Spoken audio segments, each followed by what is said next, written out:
O professor Luciano vai falar sobre sistema urinário, anatomia aplicada do rim, né, e das vias urinárias, dando continuidade ao nosso conteúdo sobre sistema genital masculino e feminino e sistema urinário masculino e feminino. Professor Luciano, então, eu passo a palavra para o senhor. Obrigado, professor Marco Aurélio. Mais uma vez, eu gostaria de agradecer o convite, de poder estar participando dessas atividades durante a quarentena. E vocês me pediram para falar sobre a anatomia aplicada do rim e das vias urinárias. Então, nós vamos mostrar alguns detalhes muito importantes e sempre voltados para a prática médica e aplicadas ao estudante de medicina.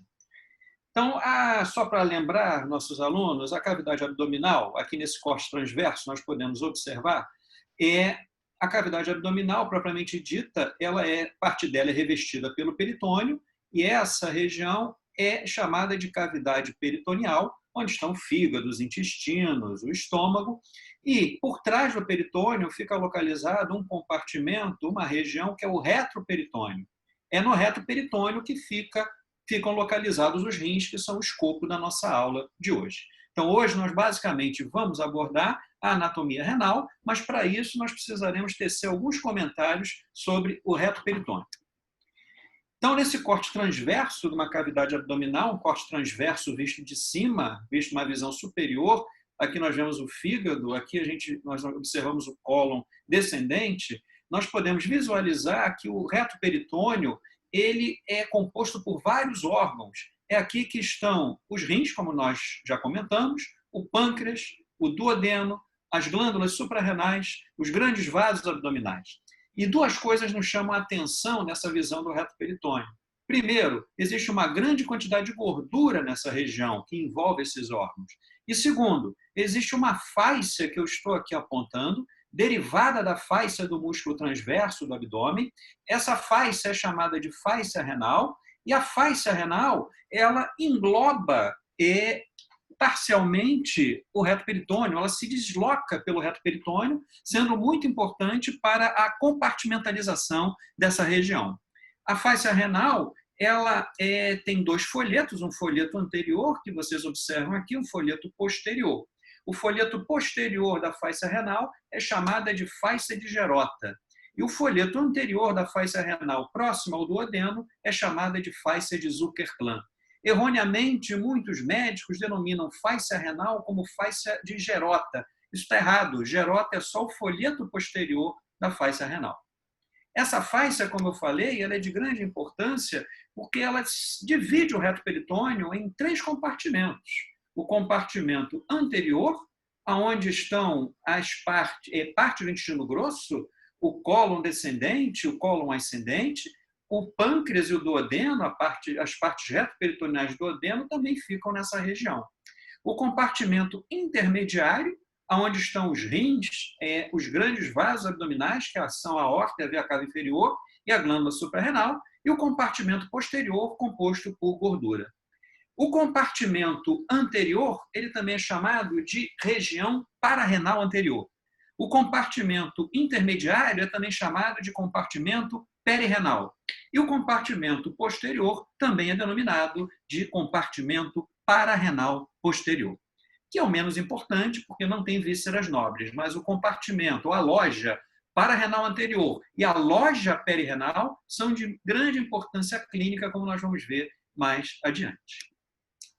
Nesse corte transverso de um cadáver lá do nosso anatômico, nós observamos aqui um corte transverso visto de cima. Aqui vocês podem observar o fígado, a vesícula biliar, e aqui nós observamos o rim e a fáscia renal que o engloba. Essa fáscia renal ela é bem demarcada tanto na peça como nos desenhos esquemáticos que nós demonstramos. Então, essa região é a chamada loja perirenal e a gordura que aqui fica localizada também é denominada de gordura perirenal. E essas fáscias, além de serem bem vistas na peça, elas também são muito bem identificadas nos exames de imagem, como nessa tomografia. Nós observamos o compartimento, a lâmina posterior da fáscia renal, a lâmina anterior da fáscia renal e o encontro dessas duas fáscias. essa região onde a lâmina anterior da fáscia renal e a lâmina posterior da fáscia renal se encontram, ela apresenta uma pequena projeção que é chamada de fáscia lateroconal. Então, a fáscia lateroconal é uma projeção oriunda desse encontro entre as lâminas anterior e posterior da fáscia renal. Numa outra tomografia, nós observamos como é fácil a identificação dos folhetos da fáscia renal nos exames de imagem. E isso é importante para a interpretação de diversos exames, como nós vamos ver mais adiante.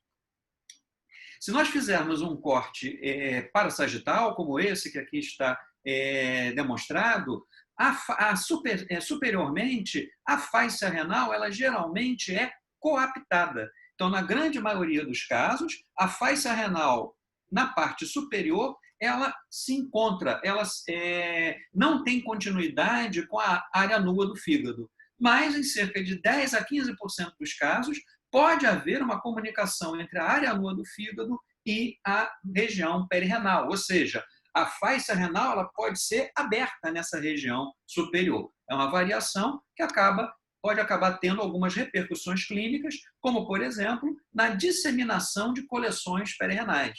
Quando você tem um acúmulo de líquido, urina, sangue, o que seja, no espaço perirenal, essa coleção ela pode se distribuir, ela pode se disseminar para o lado oposto, como a gente vai ver, para a cavidade pélvica e, em raros casos, para a região periepática, próximo à região da área nua do fígado.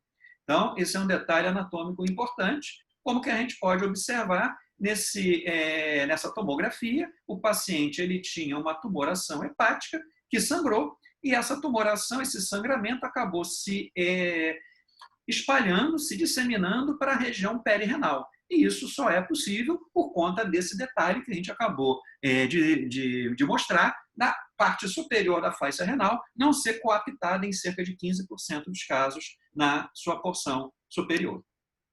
Já inferiormente, a fáscia renal ela é aberta, ela é contínua com a região do músculo psoas e da cavidade pélvica. Como nós podemos observar nessa tomografia, onde foi feito um trabalho, um cadáver fresco chegou ao anatômico e foi injetado um meio de contraste dentro da loja perirenal. E se observou que esse meio de contraste se extravasou, se disseminou inferiormente em direção à pelve, confirmando que a loja renal ela é aberta inferiormente. A fáscia renal ela não é fechada próximo ao polo inferior do rim, ela é contínua. Então, esse espaço renal, como vocês observam, ele tem um aspecto de um cone invertido. Ele se estende para baixo e se comunica com a região pélvica. E essa comunicação aqui permite, por exemplo, que coleções do espaço perirenal se disseminem para a pelve e comuniquem-se e se espalhem tanto para o espaço pararenal posterior como pararenal anterior.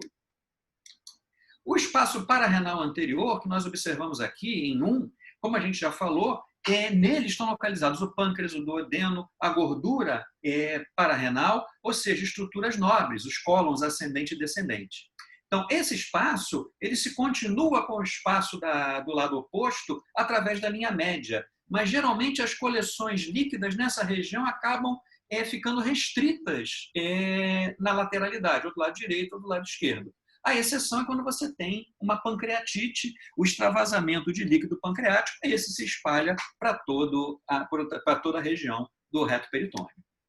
É o que nós observamos aqui, o espaço pararenal anterior, o pâncreas, o duodeno e o cólon ascendente. Então, se você tem uma coleção oriunda, por exemplo, uma perfuração colônica, ela tende a ficar restrita no espaço do lado direito. Mas se a coleção for devida a uma pancreatite, ela se espalha, ela se prolonga tanto para o lado direito como para o lado esquerdo.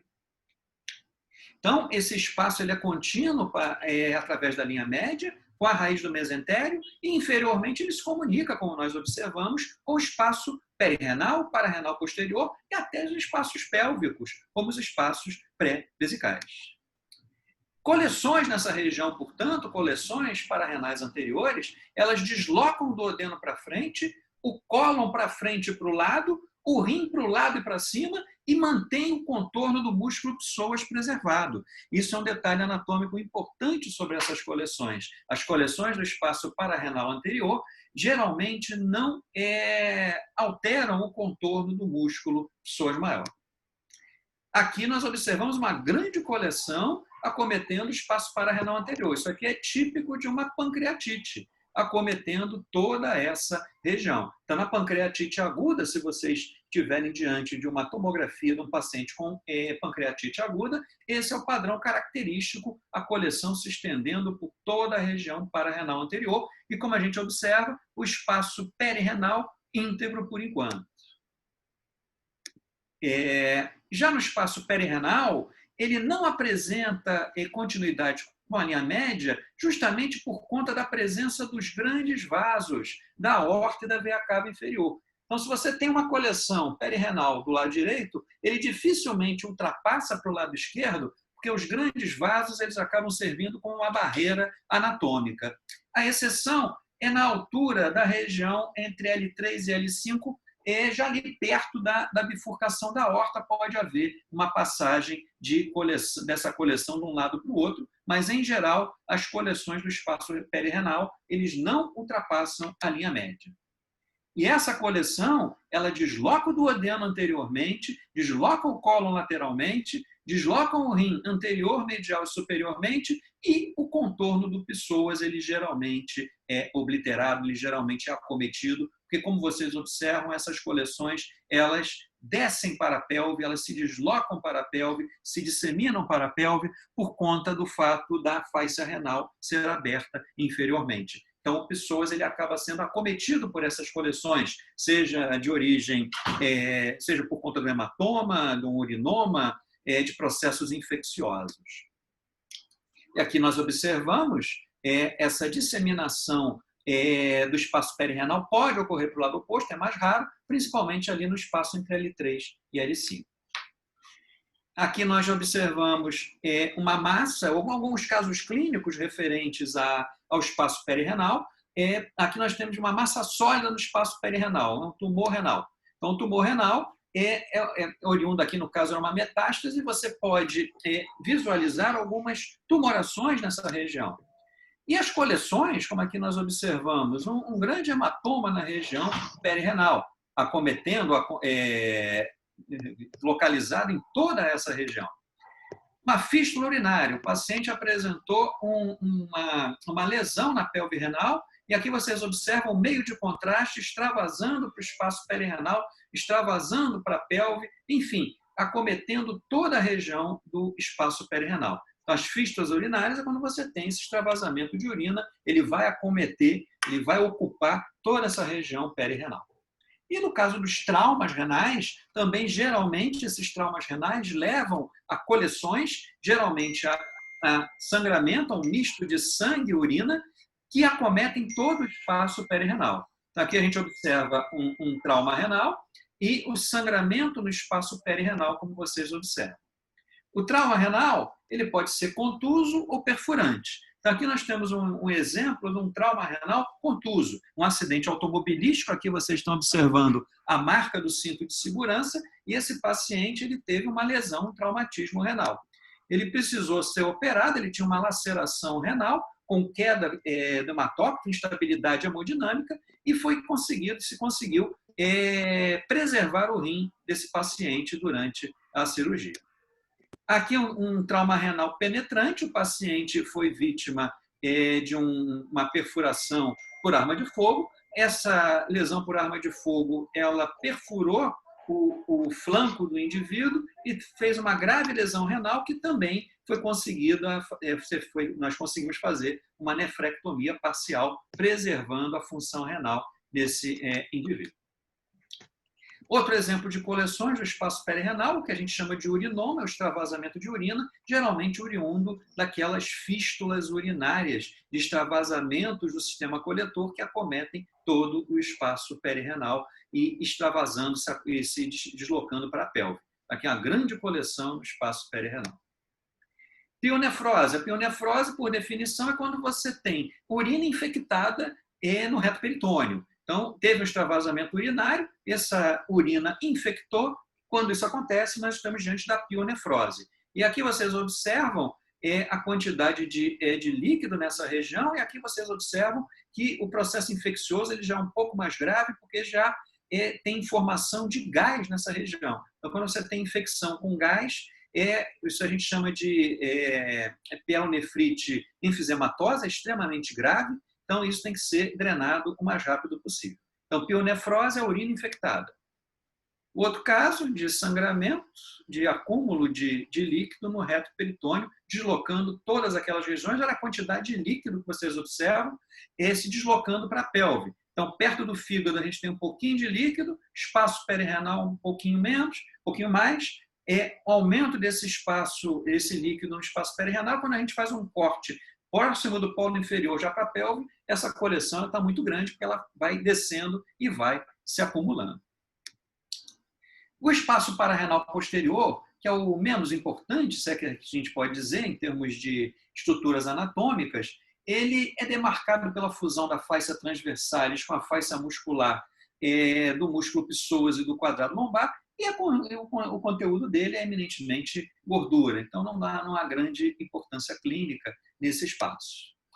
E aqui vocês observam essas disseminações das coleções, que a gente já falou, e esse espaço pararrenal posterior, ele acaba se continuando com o espaço pararrenal anterior, ele é contínuo, coleções do espaço pararrenal anterior podem se disseminar para o espaço pararrenal posterior.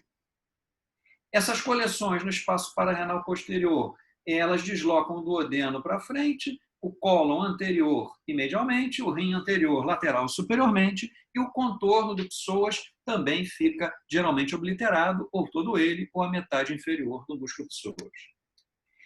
Em relação agora ao rim propriamente dito, nós vamos tecer alguns comentários sobre a anatomia macroscópica do rim. Como vocês observam, os rins são os órgãos mais importantes da loja renal. Eles medem em torno de 12 a 12 centímetros no seu maior comprimento longitudinal.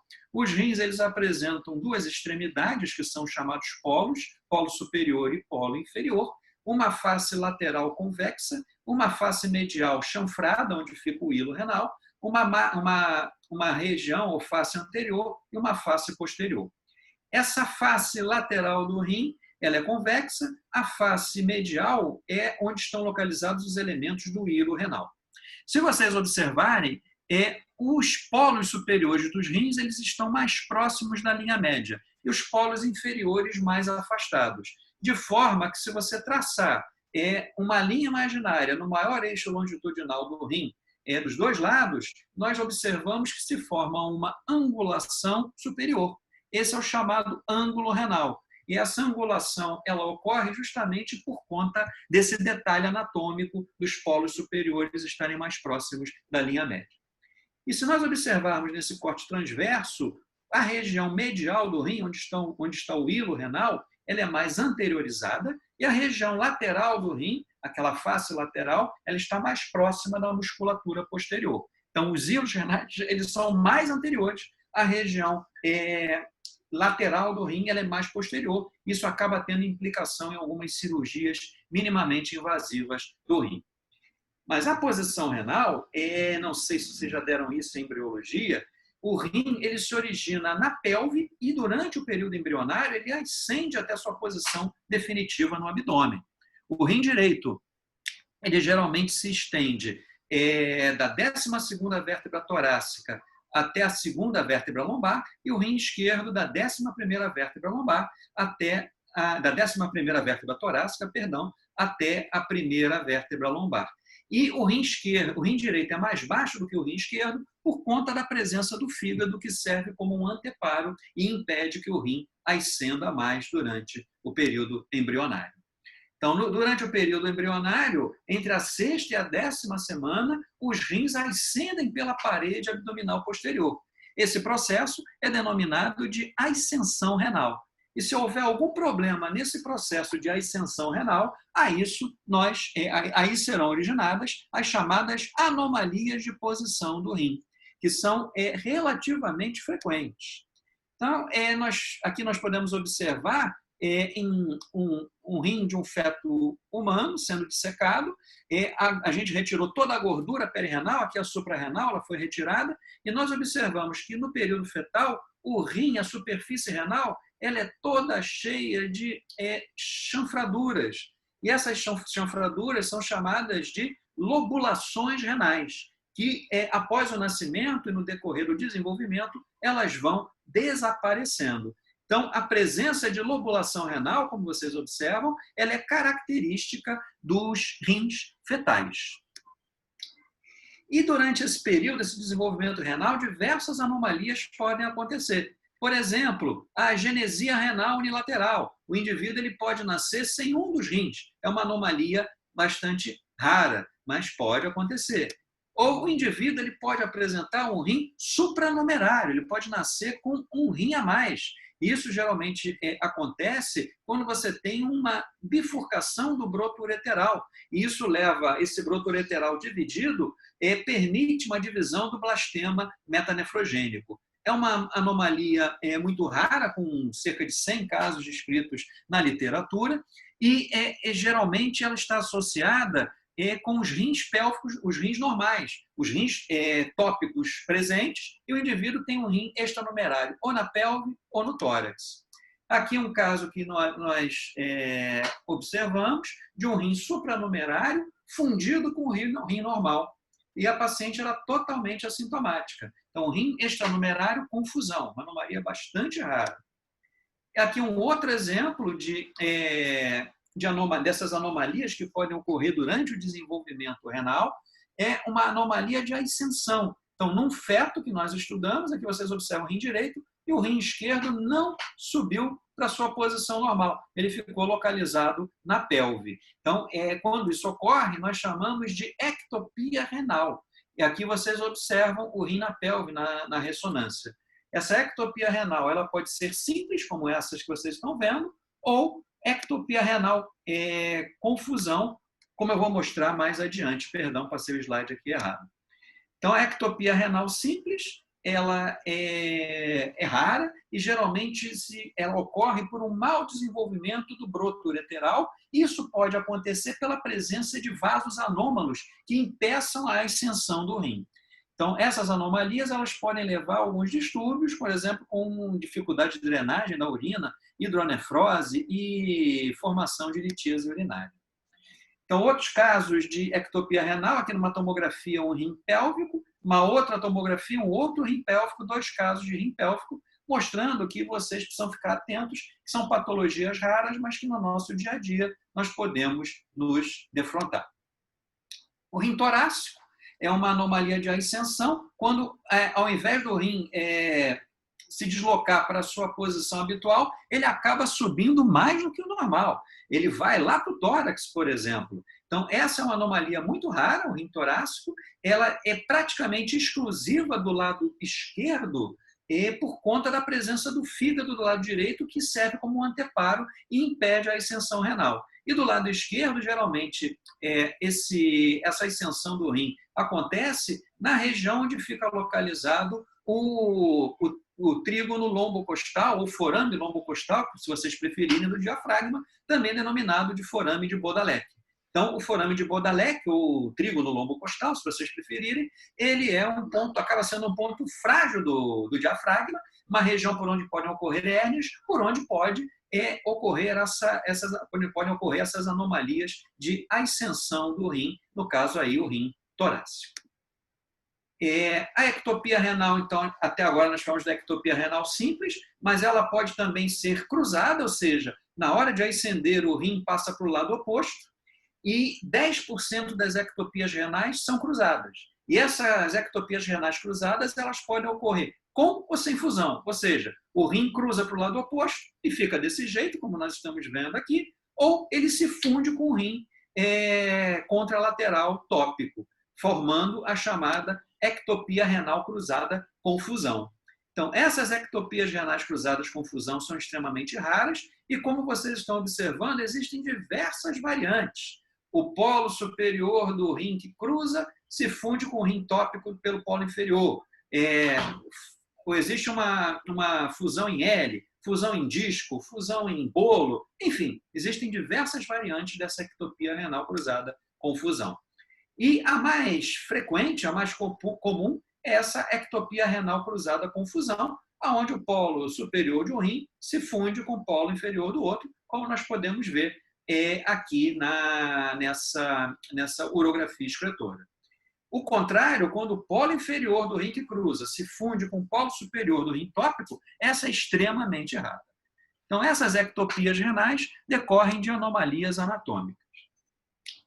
E além, então, como a gente falou, existem várias anomalias nesse formato, nessa difusão, o rim bolo, rim S, mas das anomalias de fusão, rim L, bastante rara, rim discoide, que a gente observa aqui na tomografia, mas dessas anomalias de fusão, a mais comum é o rim em ferradura, que vocês observam nesse feto, nesse reto peritônio de um feto do segundo trimestre de gestação.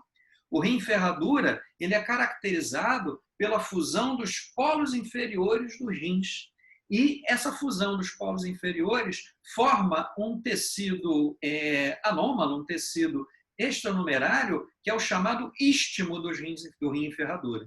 E esse istmo, ele geralmente impacta durante o processo de migração perto na região da artéria mesentérica inferior e impede a ascensão do rim em ferradura.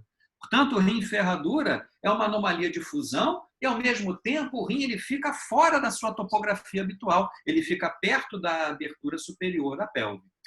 É a mais comum das anomalias de fusão, tem uma incidência de 1 para 400, então essa é uma anomalia que, independentemente da especialidade futura de vocês, vocês vão se deparar, e é uma anomalia que pode trazer alguns problemas para o indivíduo. O primeiro deles, ou o principal deles, é decorrente da presença do istmo do rim em ferradura. O ureter, como vocês observam, ele passa por cima do istmo do rim em ferradura. Isso acaba dificultando a drenagem de urina do rim. Isso leva a uma maior estase urinária, infecção urinária de repetição e mais chance de formação de litíase urinária. Então, o rim em ferradura ele pode trazer alguns problemas para o indivíduo. Existem algumas variantes no rim em ferradura que não cabem aqui a gente comentar. Isso aqui são moldes anatômicos que nós estudamos de rim em ferradura, mostrando como a anatomia calicial dos em ferradura é totalmente variada, é totalmente alterada, e mostrar, reforçar com vocês que nesses casos, geralmente existe a presença de infecção urinária e de cálculo renal em mais de 30% dos casos. Então, os rins em ferradura, eles podem trazer alterações, problemas para o indivíduo. Aqui uma urografia excretora mostrando o rim em ferradura, esse exame não se usa mais, e o diagnóstico é basicamente feito hoje em dia por ultrassom, tomografia e ressonância. Partindo para as relações anatômicas do rim, o rim direito, que aqui vocês observam nesse corte parassagital, aqui a gente observa o rim direito, a glândula suprarrenal e o fígado. O rim direito e o fígado eles têm uma íntima relação. E aqui nós podemos observar a fáscia renal englobando o rim. E nesse caso aqui ela não está coaptada, havendo uma comunicação, como a gente já viu, entre o espaço perirenal e a área nua do fígado. Entre o rim direito e o fígado existe um espaço que vocês observam aqui, que é o chamado espaço hepatorrenal ou espaço de Morrison, que é um espaço virtual preenchido por uma pequena película de líquido peritoneal. Mas, se você tiver um acúmulo de líquido dentro da cavidade peritoneal, ascite, sangramento, infecção, esse espaço ele fica com um conteúdo significativo de líquido. E ele é muito bem visto, esse espaço de Morrison, quando tem líquido no seu interior, ele é muito bem visto nas ultrassonografias. Então, essa relação entre o rim e o fígado é de grande importância, principalmente em alguns exames de imagem, como a ultrassonografia, a tomografia, para visualização dessas coleções intraperitoneais. Espaço hepatorrenal ou espaço de Morrison. Que a gente vê também nesse corte parassagital, rim direito e o fígado, a relação importante entre esses dois órgãos.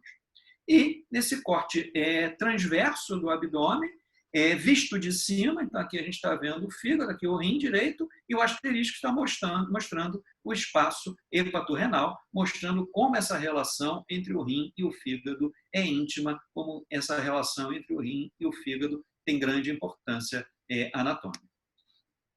Já o rim esquerdo, esse é um corte transverso do abdômen visto de baixo. É a mesma imagem que nós vemos na tomografia do abdômen. Então, a gente fez um corte transverso e estamos vendo a cavidade abdominal e o reto peritônio por baixo. E aqui, então, a gente observa o rim esquerdo e o baço. Então, o rim esquerdo e o baço, aqui é a glândula suprarrenal. O rim esquerdo e o baço, eles mantêm uma íntima conexão. Assim como o cólon ascendente do lado direito e o cólon descendente do lado esquerdo estão próximos do rim. Do lado direito também, o rim direito mantém uma íntima conexão com o duodeno. Mas eu gostaria de destacar essa relação do rim esquerdo com o baço, do rim direito com o fígado. O outro corte é transverso do abdômen, esse visto de cima, mostrando a relação do rim direito com o cólon direito, com o cólon, no caso aqui, com o cólon ascendente. O cólon ascendente está bem próximo do rim direito e essa relação ela acaba tendo importância em algumas vias de acesso do reto peritônio, em algumas cirurgias onde você tem que acessar o rim. Se você não tiver cuidado nesses acessos renais, você pode lesar o cólon. Alguns tumores, algumas coleções, essa relação entre o rim e o cólon é muito próxima e pode haver lesão do cólon nesses acessos. Em relação às relações parietais do rim, tanto o rim direito como o rim esquerdo mantêm uma íntima relação com a musculatura posterior do abdômen, que nós já conhecemos, que vocês já estudaram, o músculo psoas maior, o quadrado lombar e o psoas menor. E os rins eles têm relação próxima com as últimas costelas, o rim direito com a 12ª, o rim esquerdo com a 11ª e a 12ª.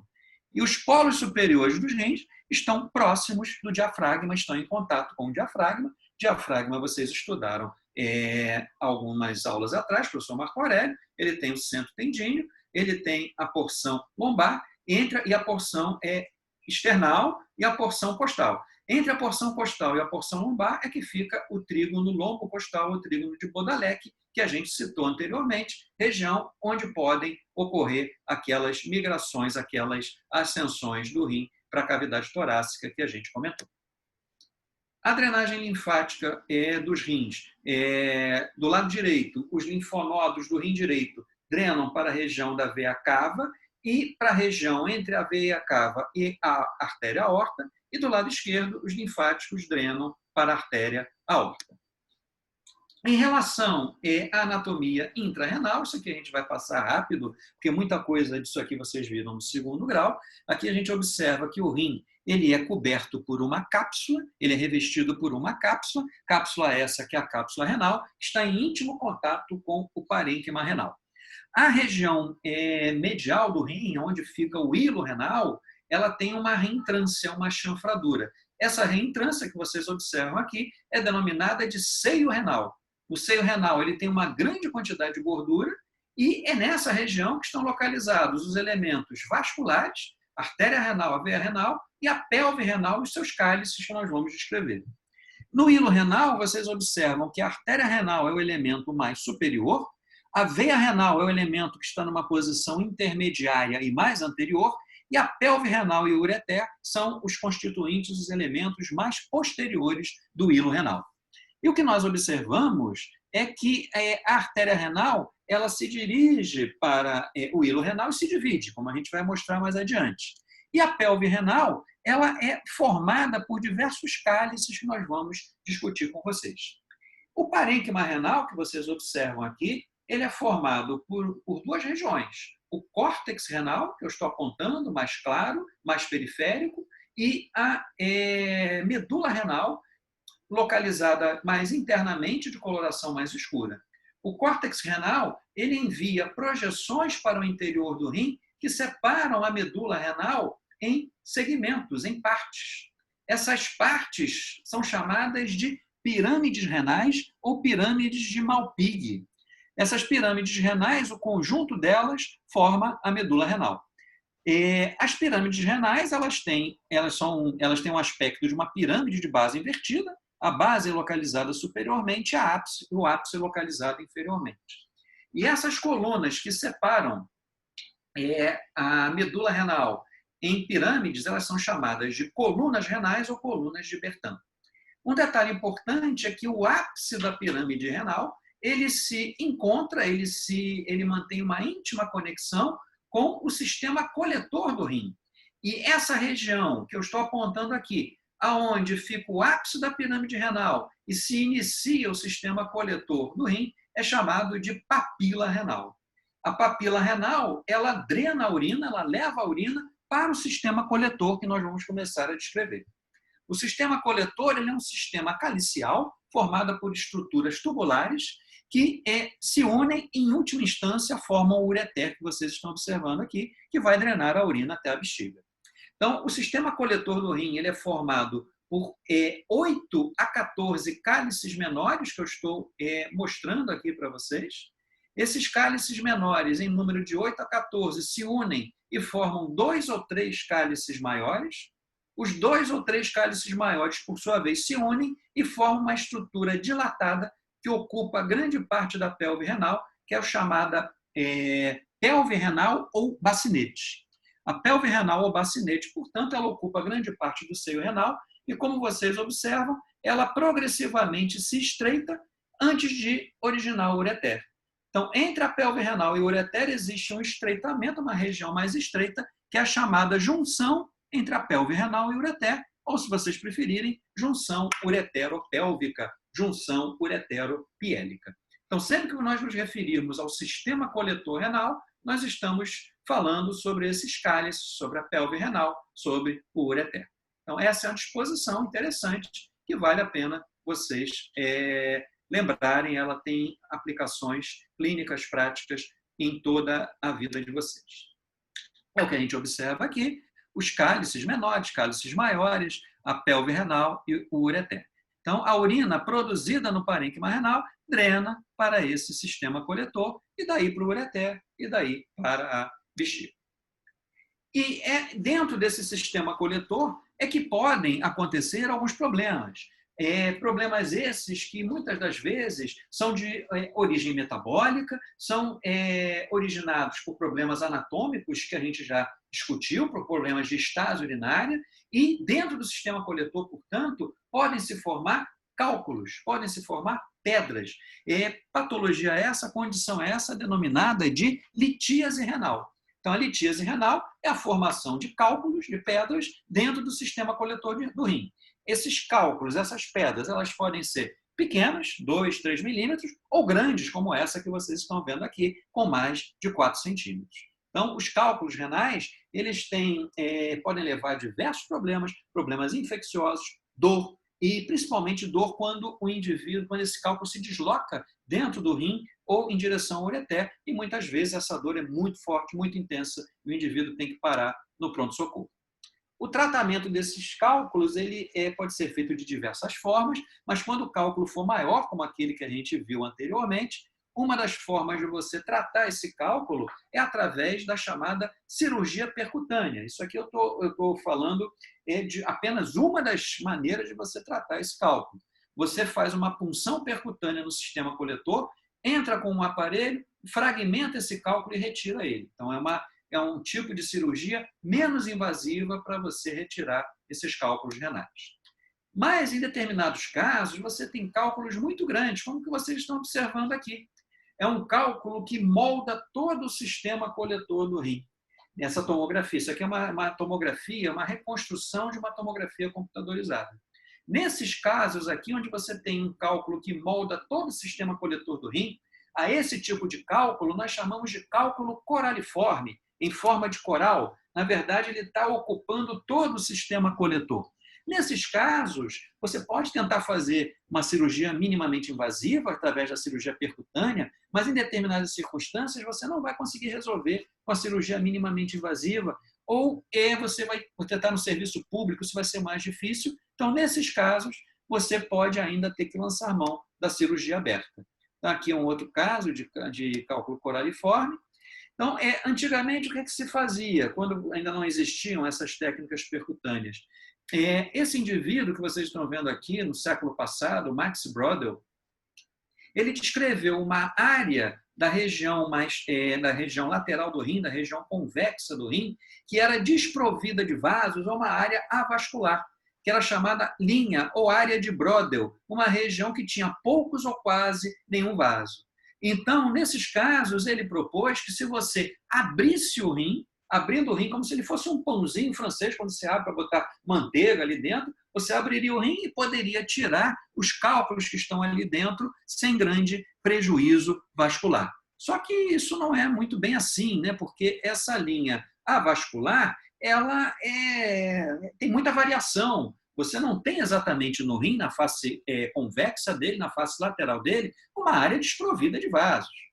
E um trabalho realizado, que a gente vai ver há pouco tempo pelo professor Sampaio, mostrou justamente que isso é muito variável. Mas então, essa cirurgia, onde você abre o rim, como vocês estão vendo aqui, como se ele fosse como se abre o rim, como se a gente fosse fatiar ele, é chamada de nefrolitotomia anatrófica. Ela pode ser feita aberta, ou como vocês podem ver aqui, ela pode ser feita também por via laparoscópica ou robótica. Você abre o rim e retira os cálculos que estão lá dentro e depois fecha de novo. Então, essa é uma nefrolitotomia anatrófica por via laparoscópica e aqui uma nefrolitotomia anatrófica por via aberta. Aqui a gente já tirou o cálculo e o rim já foi fechado. Então, foi feita uma incisão, uma cirurgia bem mais agressiva e o cálculo foi retirado.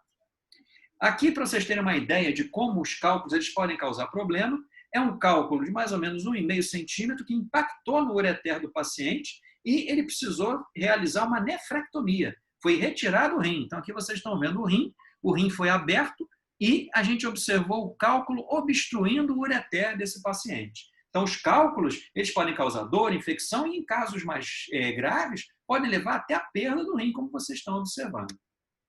E aqui um outro caso, onde foi retirado o rim, a nefrectomia, por conta de cálculos. O cálculo ele impactou também no ureter e causou uma grande dilatação do sistema coletor renal. Isso aqui são os cálices dilatados por conta do cálculo impactado. Então, os cálculos renais eles são patologias muito comuns, muito frequentes e que podem causar problemas sérios para o indivíduo. Já que a gente está falando de cirurgia, aproveitando aqui para mostrar a vocês o caso de um tumor renal, onde foi feita uma nefrectomia parcial. Então, os tumores renais, as neoplasias malignas do rim, são relativamente frequentes e elas podem ser tratadas por via laparoscópica, robótica ou aberta, principalmente nos casos de tumores grandes ou de tumores onde você faz a nefrectomia parcial, como vocês estão vendo aqui. Para estudar melhor essa anatomia vascular, anatomia do sistema coletor, a gente já comentou isso na aula passada. O professor Sampaio desenvolveu um método de injeção por rosão, onde são injetadas resinas no interior dessas estruturas, das artérias, das veias do sistema coletor, e esse sistema, depois de preenchido pelas resinas, nós fazemos uma dissecção retirando o excesso de gordura e botamos essas estruturas para corrosão em ácido clorídrico ou sulfúrico. E com isso são gerados moldes tridimensionais que vocês estão observando aqui. Com isso nós podemos observar toda a anatomia do sistema coletor, a relação dos vasos com o sistema coletor, enfim, são detalhes anatômicos preciosos que foram desenvolvidos a partir desse método. As artérias que irrigam o rim, geralmente o rim é irrigado por uma artéria única em 70% dos casos, que é a artéria renal. A artéria renal ela é ramo da aorta. Do lado direito, vocês observam, as artérias renais elas se originam cerca de 0,5 centímetro abaixo da artéria mesentérica superior. Do lado direito, ela passa por trás da veia cava inferior e do lado esquerdo, ela está mais próxima do rim, ela vai se dirigir para a região do hilo renal. E as veias renais, que vocês observam, a veia renal direita mais curta, porque ela está perto da veia cava, a veia renal esquerda mais longa, porque o rim esquerdo ele é mais longe da origem, do local para onde a veia renal esquerda drena. Então, a veia renal direita é curta, a veia renal esquerda longa, com a artéria ao contrário, a artéria renal direita longa, a artéria renal esquerda curta. As artérias renais, em 30% dos casos, elas podem ser múltiplas. Você pode ter 2, 3 artérias renais. Mas a artéria renal, quando se dirige para o hilo renal, vocês observam, elas se dividem, dando origem às artérias segmentares que vocês observam aqui. Então, as artérias segmentares, elas geralmente são 5, 4 anteriores e uma posterior. Artéria segmentar superior, artéria segmentar antero-superior, artéria segmentar antero-inferior, artéria segmentar inferior e artéria retropiélica ou segmentar posterior, que aqui a gente não consegue visualizar. Então, são 5 artérias segmentares, artérias de vascularização terminal, ou seja, você não tem circulação colateral entre as artérias segmentares renais. Das artérias segmentares, aqui vocês estão vendo a segmentar superior, antero-superior, antero-inferior e a segmentar inferior. Das segmentares se originam as artérias infundibulares, que vão para o infundíbulo dos cálices. E a segmentar posterior, que a gente vai ver no próximo slide, ela vai irrigar o que a gente observa aqui, ela vai irrigar a região posterior do rim. Então, a artéria renal origina as artérias segmentares, as artérias segmentares originam as artérias infundibulares. E aqui a gente observa a artéria retropiélica, que vai para a região posterior, algumas variações da posição dela com a pelve renal, e é essa artéria aqui que irriga a região posterior do rim. Nesse estudo, foi demonstrada as áreas de drenagem de cada uma das artérias segmentares. E se mostrou que, em média, a artéria segmentar posterior é responsável pela irrigação de 30% do parênquima renal. E aqui a gente observa como que aquela área de Brodel avascular é difícil de ser determinada, é difícil de dizer que tem uma área vascular no rim, porque você tem vasos da artéria segmentar ou uma área de vascularização da artéria segmentar que vai para posterior, que vai para frente, uma área da artéria segmentar anterior que vai para trás e vice-versa. Então, a área vascular de Brodel é bem difícil de ser identificada. As veias, como nós já falamos, a veia renal, tanto do lado direito como do lado esquerdo, na grande maioria dos casos, elas são únicas. E um detalhe importante, pela veia renal esquerda, ela ser longa, ela geralmente recebe 3 tributárias, que são a veia gonadal esquerda, que vocês observam aqui, a veia suprarrenal esquerda e uma veia lombar que entra na veia renal por via posterior.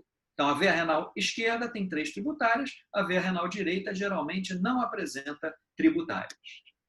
E aqui vocês observam a distribuição das veias. As veias arqueadas, elas formam veias segmentares e essas veias segmentares acabam formando troncos venosos que originam a veia principal, que vocês observam aqui também na técnica descrita pelo professor Sampaio.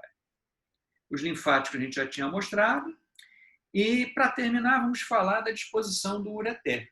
O ureter ele é responsável pela drenagem da urina do rim até a bexiga. Ele é um órgão bastante extenso, como vocês observam, portanto. É um órgão retroperitoneal que acaba transitando por uma grande extensão de território. O ureter, por conta disso, ele acaba sendo dividido, pode ser didaticamente dividido em 3 partes. O ureter abdominal, desde a sua origem na pelve renal até a abertura superior da pelve, o ureter pélvico, que é a parte do ureter que fica dentro da cavidade pélvica, e o ureter intramural, que é a parte do ureter que atravessa a bexiga. Então, ureter abdominal, ureter pélvico e ureter intramural. Durante o seu trajeto, o ureter tem algumas regiões que são mais estreitas. Mas antes de falar nisso, só lembrar que o ureter ele tem um epitélio, uma mucosa, uma submucosa e uma camada muscular importante. Essa camada muscular do ureter, ela tem contração peristáltica contínua e importante. E é essa contração peristáltica da musculatura do ureter que acaba levando à dor que ocorre quando você tem alguma obstrução. Quando você tem uma obstrução no ureter, por um coágulo, por cálculo principalmente, essa musculatura continua se contraindo e é essa contração muscular que causa a dor, a cólica renal. Durante seu trajeto, o ureter ele tem 3 locais onde ele tem um diâmetro estreitado. Na sua origem, que a gente já comentou, na transição da pelve renal para o ureter, onde fica a junção ureteropiélica, quando os ureteres passam por cima dos vasos ilíacos e quando eles penetram na bexiga, a porção intramural do ureter. Essas 3 regiões são regiões aonde você pode ter uma maior chance de impactação de cálculo de corpos estranhos dentro do ureter, causando a cólica renal, a dor e dificultando a abordagem dessas estruturas. Esse vídeo aqui deu um probleminha, mas é o que eu vou fazer? Rapidamente, se vocês me permitem, eu vou passar o vídeo que eu acho que vale a pena vocês observarem. É o vídeo de uma ureteroscopia. A ureteroscopia, ou ureterorenolitotripsia extracorpórea, é uma cirurgia onde você entra com o aparelho para quebrar o cálculo, desobstruir o cálculo e tratar o paciente. Observe esse paciente aqui na tomografia, ele tinha um cálculo de aproximadamente 1 centímetro no ureter superior, um pouco abaixo da junção uretero-piérica. Ele tinha dor, ele tinha cólica. Luciano, não está passando. Aqui vocês estão vendo uma cistoscopia, onde a gente vê o orifício ureteral. A gente entra com o aparelho, faz um exame chamado pielografia. Esse exame, a gente injeta um meio de contraste no ureter, observa a posição do cálculo renal e, após isso, a gente entra de novo com o nosso aparelho, procura onde está aquele ósseo, aquele orifício. Quando a gente faz a pielografia, a gente passa um fio-guia para nos orientar durante a passagem do aparelho. E aqui a gente está entrando no ureter com o ureterorrenoscópio. Nós vamos fazer, então, uma ureterorrenoscopia semirrígida. A gente entra com um aparelho que tem pouca mobilidade, mas esse aparelho ele é fininho e consegue entrar no ureter. Então, como vocês estão vendo, a gente está no interior do ureter, sempre tomando o fio-guia como ponto de parâmetro. A gente vai atrás desse fio-guia, tentando achar o cálculo. E nessa passagem aqui, o cálculo aqui, pessoal, aqui a gente está vendo o cálculo, coloração amarelada, como vocês estão observando. Professor. Nessa passagem, vocês estão vendo o vídeo, né? Oi, desculpa interromper, não. Não estão vendo? Não, tá passando nada. Não estão vendo o vídeo? Desde o início, não, vimos nada. Não, tudo bem, então deu problema com o vídeo aqui, não tem problema. A sua tela, está me escutando? Então a gente continua aqui com o resto da aula, depois, se vocês quiserem, eu mostro o vídeo. Uma pena, eu estava mostrando aqui o vídeo, mas enfim. Então o ureter, ele apresenta, por ser um órgão longo, ele apresenta relações muito importantes. Do lado direito, o ureter ele fica localizado posteriormente ao duodeno, ele mantém uma relação próxima com os vasos gonadais, cruza os vasos ilíacos e vai para a pelve. Do lado esquerdo, ele também está muito próximo dos vasos gonadais, em íntima conexão com o músculo psoas maior, cruza os vasos ilíacos e vai para a pelve. Uma anomalia que pode acontecer com o ureter é o chamado ureter retrocava. Essa anomalia, o ureter ele fica localizado atrás da veia cava inferior e faz uma volta ao redor da veia cava. E essa anomalia ela acontece geralmente por uma má formação da veia cava inferior. Nos primórdios da veia cava inferior, ao se formarem, eles englobam o ureter. Então, o ureter retrocavo é uma anomalia rara, mas que acaba causando grandes dificuldades para a drenagem de urina. O paciente tem dor, formação de cálculo, etc., como a gente consegue observar aqui nessa urografia excretora, o ureter fazendo uma volta em torno da veia cava inferior. No homem, o ureter mantém uma íntima relação com o ducto deferente, como vocês estão observando. Isso aqui é o ducto deferente, a vesícula seminal é aqui o ureter. O ureter ele cruza com o ducto deferente e, antes de penetrar na bexiga, ele tem uma íntima relação com o ápice da vesícula seminal, que a gente observa aqui. Vesícula seminal, aqui o ureter se dirigindo para a pelve, o deferente. Então, relações importantes que o ureter mantém com essas estruturas. E na mulher, a relação mais importante do ureter é a relação que ele mantém com a artéria uterina. O ureter ele passa por baixo da artéria uterina, como a gente está vendo aqui. E essa relação ela tem grande importância clínica, principalmente nas cirurgias onde você faz a retirada do útero, a esterectomia. Uma complicação muito frequente que pode acontecer nessas retiradas do útero, na esterectomia, é a lesão inadvertida do ureter. Ao ligar a artéria uterina, passo necessário para você retirar o útero, você inadvertidamente corta, secciona o ureter. Então, tem que se ter muito cuidado nessa hora de dissecar a artéria uterina durante a esterectomia.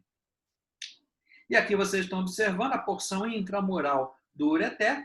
Essa região onde o ureter penetra na bexiga é chamada de junção uretero-vesical. E aqui vocês observam a parte final, a região final do ureter, que é o chamado ósseo ureteral, é a região onde o ureter deságua na bexiga, termina na bexiga, e por aqui que a urina é drenada para a bexiga. Então, a junção uretero-vesical é a região onde o ureter se encontra, penetra, entra na bexiga. Por ser um órgão longo, o ureter ele acaba tendo múltiplas fontes de vascularização. Então, o ureter abdominal, esse detalhe é um detalhe interessante. Os vasos que irrigam o ureter abdominal, eles estão dispostos ou se originam medialmente, e os vasos que irrigam o ureter pélvico geralmente têm origem na parede ou se dirigem para a região da parede lateral do ureter. Então, o ureter ele é irrigado durante seu trajeto por várias estruturas, por várias artérias. Artéria renal, artéria gonadal, a aorta, a ilíaca comum, a ilíaca interna, os ramos da ilíaca interna, como a vesical, a própria artéria uterina, a deferencial, enfim, várias fontes, múltiplas fontes de vascularização arterial. Isso é característico de órgãos longos, de órgãos com extensão muito longa. Então, era basicamente isso, lembrar sempre de vocês consultarem a página da nossa unidade. Agora, eu fiquei frustrado aqui que o vídeo não abriu. Vamos tentar de novo. O vídeo não foi aberto. Posso tentar de novo rapidinho para ver se eu consigo ver o que aconteceu aqui com o vídeo. Rapidinho. Só um instantinho. Isso aí são coisas que acontecem, que esse vídeo ele não abriu no PowerPoint de jeito nenhum. Vamos ver se eu consigo agora. Espera só um instantinho. Eu já sei o que aconteceu. Ele vai abrir agora sim. Espera aí. Deixa eu ver aqui. Vamos ver agora. Vê se vocês estão vendo agora, por favor. Tá passando. Estão vendo? Sim. Sim. Então, esse paciente ele tinha dor lombar esquerda, sem febre, sem hematura e outros sintomas. Foi feita uma tomografia que mostrou um cálculo de mais ou menos 1 centímetro no ureter proximal do rim esquerdo. Vocês estão vendo aqui e aqui. Então, a tomografia é um exame ótimo para ver cálculo renal. Então, foi feita uma cirurgia, a gente passou um aparelho, identificou o ósseo ureteral do paciente, colocou um catéter ureteral nesse ósseo, que vocês estão vendo, e fizemos uma pielografia. A pielografia, você injeta um meio de contraste e localiza onde está o cálculo ureteral. Depois disso, a gente passou um fio-guia no ósseo ureteral. Esse fio-guia ele é passado, aqui a gente está dentro da bexiga, tá, pessoal? Está dentro da bexiga aqui e a gente está procurando o ósseo ureteral. Foi passado um fio-guia dentro desse ósseo ureteral e a gente vai entrar com um aparelho que é o ureterorenoscópio semirrígido.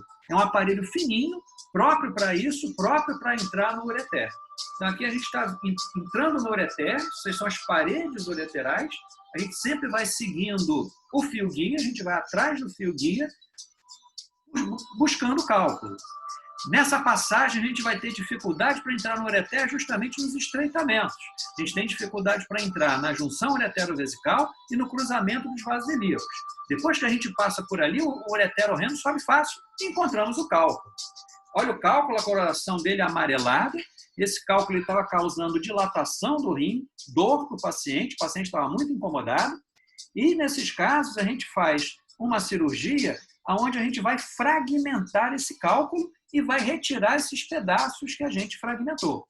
Então, a gente vai entrar com uma haste ligada a um litotridor ultrassônico, um litotridor balístico. Esse litotridor, por ondas de ultrassom, ele vai fragmentar o cálculo. Olha lá, o litotridor ele entra pelo aparelho, encosta no cálculo e vai começar a fragmentar o cálculo. Olha lá, está quebrando o cálculo. Isso é uma ureterorenoscopia, com fragmentação do cálculo. A gente vai quebrando o cálculo todo, fragmentando até o cálculo virar poeira, até ficar cheio de fragmentos. Olha lá. Então, o cálculo de 1 centímetro, a gente vai transformar ele em vários fragmentos menores do que 0,2, 0,3 centímetros. A maioria desses fragmentos menorzinhos eles vão saindo com o fluxo urinário normal, mas para facilitar essa retirada, a gente pode entrar com um aparelho que eu vou mostrar para vocês que retira esses fragmentos. Esse aparelho é um basket, é tipo uma redinha, vocês vão ver daqui a pouco. A gente fragmenta, quebra, quebra, quebra, fragmenta bem o cálculo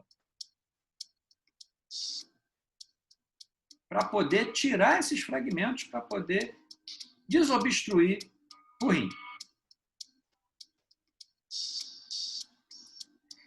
E aqui a gente está entrando com o basket, olha, é uma redinha, olha só.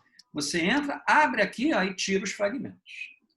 Então pronto, consegui. Não fiquei devendo o vídeo. Aqui o compartilhamento ele tinha... É isso.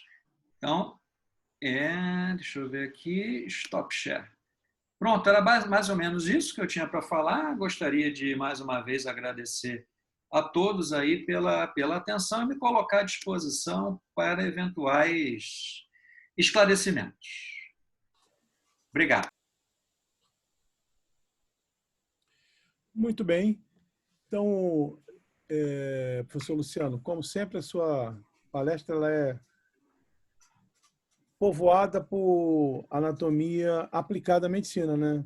Ou seja, o que você precisa de saber do sistema urinário para você ser um médico, e mesmo que você não seja um especialista, são coisas que você tem que conhecer para poder fazer um diagnóstico de uma patologia urológica e alertar ao doente e enviar esse doente para um especialista, né? Bastante ilustrada, inclusive com a prática, isso aí é excelente, muito bom. Então, eu queria saber se algum dos professores, Diogo, Bianca, teria alguma complementação, algum comentário para fazer que achasse interessante sobre o conteúdo da aula. Bom, boa tarde, né? Eu tenho, na verdade, uma dúvida. No caso de pitose renal, né, ela é uma anomalia comum? A pitose renal ela é rara e geralmente ela ocorre por uma menor quantidade da presença da gordura perirenal. Então, o paciente ele tem menos gordura perirenal e o rim ele tem uma queda, é a pitose. E ela pode geralmente levar a dificuldade de drenagem do sistema coletor, porque o ureter ele fica quincado. Então, esses pacientes eles podem ter dor, podem ter mais probabilidade de ter cálculo renal. Então, mas geralmente você não faz nada, é uma condição rara, mas em alguns casos onde o paciente é muito sintomático, você acaba tendo que fazer uma nefropexia. Você fixa o rim na musculatura, geralmente por videolaparoscopia. Beleza, Luciano. Obrigada. Obrigada pela aula, foi ótima. Obrigado. Eu queria acrescentar aí sobre esse tema, já que a Bianca começou perguntando de pitose, porque tem uma pergunta da Marina, que logo no começo da aula, ela perguntou se gordura renal é normal ou tem algum problema. Eu já respondi para ela que é normal, todo mundo tem. Agora, eu queria saber do Luciano como é que é assim na prática. Quando você pega pacientes obesos, proporcionalmente, ele tem muito mais gordura perirenal, gordura retroperitoneal. E queria saber também da Bianca, queria que ela falasse um pouco sobre a importância, os malefícios da gordura intraperitoneal comparado com a gordura subcutânea. Acho que puxo o gancho aí para essa discussão. O obeso ele tem mais gordura em várias regiões. Por exemplo, o aumento maior, grande epíplono, no obeso ele é muito mais proeminente. E a gordura, tanto perirenal como pararenal, no obeso, é muito mais proeminente também. Na verdade, os procedimentos. a gente tem dois padrões de distribuição de gordura corporal, né? A gente tem a gordura periférica e a gordura central. Gordura central, que é a gordura visceral, que todo mundo conhece, que é a gordura que é extremamente lipolítica, que é maléfica, que é uma gordura que produz várias citocinas inflamatórias, né? Que é prejudicial para o indivíduo. E é justamente a gordura que a gente vai encontrar na região abdominal, tórax, né? Por isso que a gente até chama ela de obesidade androide. Em contrapartida da outra obesidade, que é a obesidade periférica, a obesidade ginoide, que a gente fala que é uma obesidade mais concentrada na região do quadril e na região subcutânea. Então, essa gordura, em termos de malefício, ela não traz grandes prejuízos para o indivíduo, ao contrário da gordura visceral, que pelo fato dela ser mais lipolítica, você tem uma quebra maior dessa gordura e uma maior deposição nos órgãos que estão localizados, obviamente, na região torácica ou na região abdominal. Então, você pode ter um acúmulo de gordura intratorácica, vai prejudicar aí todo o trabalho cardíaco, você pode ter um acúmulo de gordura no fígado, um acúmulo de gordura na região do pâncreas, Então, você pode levar a esteatose, que todo mundo conhece, esteatose hepática, acúmulo de gordura do fígado, esteatose pancreática, e, consequentemente, você altera todo o metabolismo aí do paciente. E aí vem várias doenças associadas à obesidade. E do ponto de vista do rim, quando você tem um aumento também da gordura ali naquela região, você pode também fazer uma compressão na artéria renal e diminuir o fluxo de sangue que iria para o rim, e aí vai ativar o sistema renina-angiotensina, e você pode aí contribuir para a hipertensão do paciente. Então, tem todo um fator complicador em função desse acúmulo de gordura visceral. Muito bom. Excelente. Não sei se eu respondi a sua pergunta, não sei se era isso. Era isso que eu sabia que você ia responder, por isso que eu perguntei. Ah, tá. Mais perguntas, Diogo? Diogo, tem mais alguma coisa para falar? Tenho dos alunos. Posso falar agora ou espero? Vamos ver se tem algum dos colegas da pós-graduação, talvez tenha algum urologista assistindo, enfim, algum dos colegas da pós-graduação que deseja se manifestar? Acho que não. Ok. Então vamos lá, Diogo. Mais perguntas? Vamos lá. Tem um comentário aqui do Pedro. Eu não sei nem se o Luciano vai conseguir resgatar isso, porque o comentário era na sequência da aula, entendeu? Ele perguntou o seguinte: seguindo os exemplos, como urinoma, pionefrose e lesão renal, você pode repetir os nomes dos outros problemas que você citou? Eu não sei quais são os hematoma, urinoma, pionefrose, tumor renal, vários. Então, e você definindo cada um deles, né? Hematoma é sangue no espaço perirenal. Urinoma é extravasamento de urina. Pionefrose é urina infectada. Tumor renal não precisa definir. Enfim, são os mais importantes. Uhum. Muito bem. E tem duas perguntas aqui da Andressa. Eu acho que ela nem está mais na sala, mas uma delas, ela pede para definir ou para explicar novamente a diferença de peritônio e retroperitônio. Eu acho que realmente peritônio é uma aula inteira, né, Marco? Inclusive uma aula... Eles ainda não tiveram, né? Peritônio é uma membrana que envolve parte da cavidade abdominal, falando bem simplesmente. Retroperitônio é o que está atrás do peritônio, uma linguagem bem simples para o pessoal entender. Mais ou menos isso. Eles vão entender melhor, vocês vão entender melhor o peritônio quando a gente falar sobre o sistema digestório, né? Porque o peritônio tem uma ligação bastante específica com as vísceras do sistema digestório, mas assim, se você pensar que uma pessoa engoliu uma bola de gás e essa bola de gás está dentro do abdômen da pessoa, pense que essa bola de gás é o peritônio, né? Então, tudo que tiver atrás dessa bola de gás, essa bola de gás vai estar com a parede da frente dela perto da parede anterior do corpo e com a parede de trás perto da parede posterior. Tudo que tiver dentro dessa bola de gás está dentro do peritônio, da cavidade peritoneal. Tudo que tiver para trás dessa bola de gás, ou seja, entre a parede posterior dela e a parede posterior do corpo, está no retroperitônio. Então, você vê que o retroperitônio é uma região meio espremida, né? E ali, por exemplo, está todo o sistema urinário, que o professor Luciano acabou de falar. Né? Todo o sistema vascular está ali atrás, no retroperitônio. Então, é uma região extremamente importante e confinada.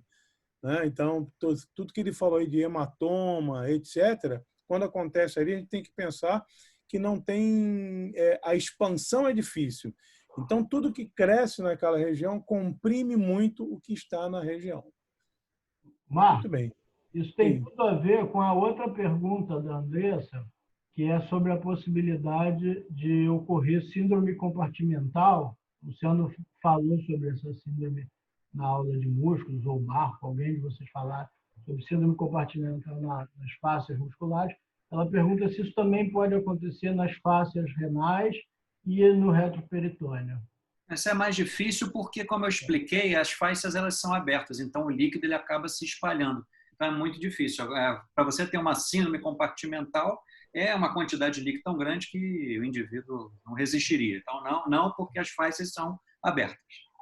Quando você pega, é interessante, uma vez eu estava com os alunos dissecando, num curso de férias, e começou a aparecer do cadáver muito sangue no retroperitônio. Então você vê que o sangue, quando você tem, ele vai se dispersando ali no retroperitônio, né? Em torno de colo ascendente, colo descendente, naqueles corredores parietocólicos, e você faz um hematoma extenso, imenso, quer dizer, eles têm muito espaço para caminhar, né? Mas vai chegar um ponto que eles, obviamente, vão comprimir. Muito bem. O que mais, Diogo? Não, eram essas as perguntas que eu tinha. Muito bem. Alguém mais gostaria de fazer algum comentário? Professor Luciano, então, olha, mais uma vez, muito obrigado. Mais uma vez, o recado para os alunos, para eles lerem o que a gente discutiu no grupo de WhatsApp, né? Refletirem e mandarem um retorno, que vai ser importante, né? Tem a representante de turma que está coordenando essa discussão, a Beatriz.